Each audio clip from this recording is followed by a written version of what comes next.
இன்னைக்கு நாம பண்ண போறது பச்சை பயிறு தோசை.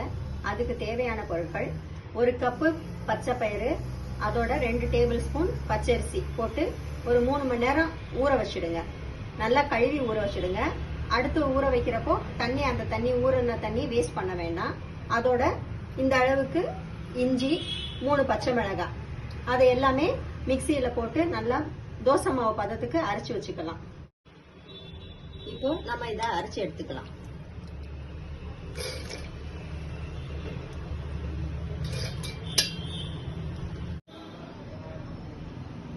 இந்த மாதிரி தோசை மாவு பதத்துக்கு அரைச்சு எடுத்துட்டு ஒரு பவுல்ல டிரான்ஸ்ஃபர் பண்ணி வச்சுக்கோங்க.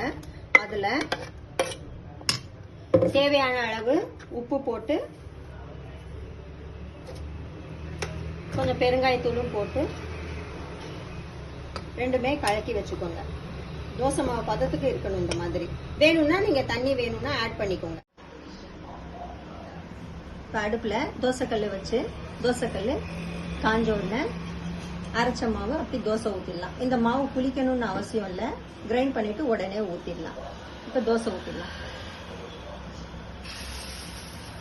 எப்பவுமே தோசை ஊத்துற மாதிரி நார்மலா தோசை ஊத்திடலாம்.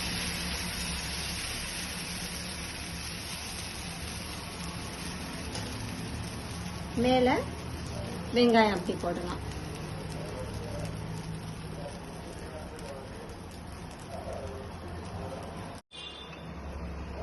கொஞ்சம் எண்ணெய் ஊற்றிடலாம். ஒரு பக்கம் வெந்துருச்சு, இன்னொரு பக்கம் திருப்பி போட்டுடலாம்.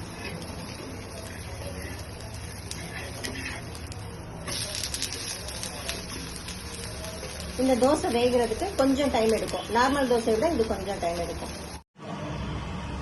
பச்சை பயிறு தோசை ரெடி ஆயிடுச்சு. இது தேங்காய் சட்னியோட சாப்பிட்டா ரொம்ப நல்ல டேஸ்டியா இருக்கும். இது பெசரட்டுன்னு கூட சொல்லுவாங்க.